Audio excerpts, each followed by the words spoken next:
स्वागत है आपका दी अननोन पॉडकास्ट के दूसरे एपिसोड में।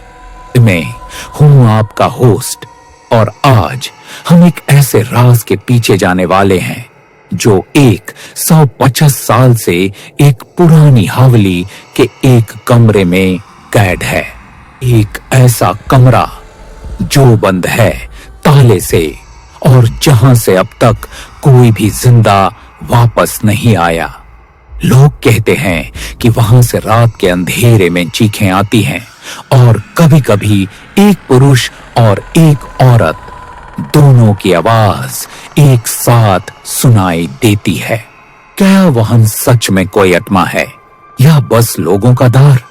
आज हम उस कमरे की आवाज खुद सुनेंगे, एक ऐसी रूह की कहानी जो हमेशा के लिए अंधेरे में कैद है। उत्तर प्रदेश के एक पुराने गांव में एक हवेली है जिसका नाम सुनते ही लोग सिहर उठते हैं।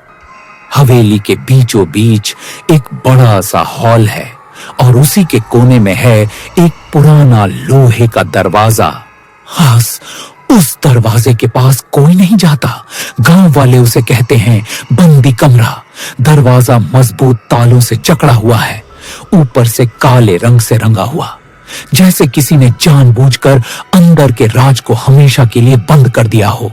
गांव के बुजुर्ग हमेशा यही कहते हैं, बेटा उस दरवाजे को खोलना मतलब मौत को बुलाना, और जो भी अंदर गया कभी लौट कर वापस नहीं आया। तुम सुन रहे हो ना, मैं वही हूँ जो इस कमरे में सदा के लिए कैद हो गया। मैं इंसान था, इस हवेली का नौकर। मेरे मालिक ने मुझ पर इल्जाम लगाया कि मैं उसकी बीवी के करीब था और उसने मुझे इसी कमरे में जिंदा दफन कर दिया। दिन रात अंधेरा, सिर्फ दीवार का ठंडा पत्थर और छत से टपकता पानी। मेरी चीख किसी तक नहीं पहुंची। मेरी सांसें धीरे धीरे रुक गई और एक रात मैं इस अंधेरे में मर गया। तब से मैं यही हूँ, यही कैद।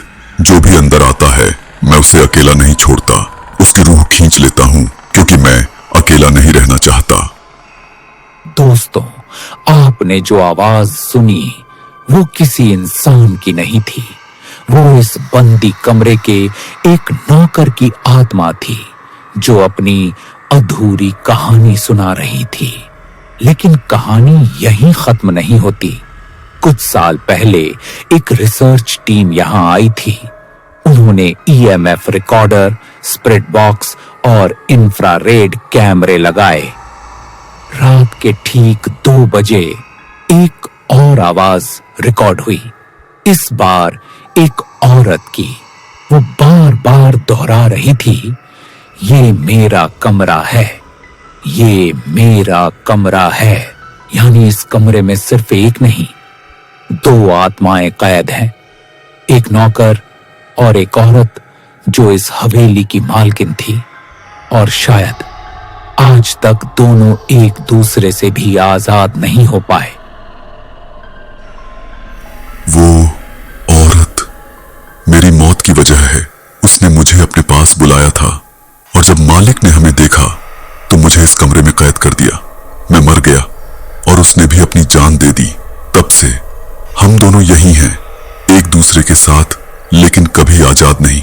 मैं उसे छोड़ नहीं सकता और वो मुझे चैन से जीने नहीं देती। जो भी अंदर आता है हम दोनों उसकी रूह खींच लेते हैं क्योंकि हम चाहते हैं वो भी हमारे दर्द में साथी बन जाए। सोचिए, इस समय आप अपने कमरे में बैठे हैं, बत्ती बंद है और सिर्फ हेडफोन कानों में लगे हैं। आपके ठीक पीछे कोई परछाई खड़ी है। आप अपनी गर्दन पर ठंडी सांस महसूस करते हैं। आप क्या करेंगे? पीछे मुड़कर देखेंगे या आंखें कसकर बंद कर लेंगे? हो सकता है वो औरत की आत्मा इसी वक्त आपके पास बैठी हो और जब आप अपनी आंखें खोले तो शायद आप उसे देख लें। उसकी आंखों में वही अंधेरा जिसमें नौकर हमेशा के लिए कैद है। दोस्तों, ये था बंदी बंदी कमरे का राज। एक नौकर, एक मालकिन, दोनों की आत्माएं आज भी वहां कैद हैं। लेकिन कहानी यहीं पर खत्म नहीं होती। कल रात मुझे एक अनजान कॉल आया। फोन पर एक आदमी की कांपती हुई आवाज थी, मैं अभी भी यहां हूं, मुझे आजाद करो। और फिर लाइन कट हो गई। अगला एपिसोड शायद मेरा आखिरी हो। तब तक याद रखिए, कुछ दरवाजे कभी खोलने नहीं चाहिए।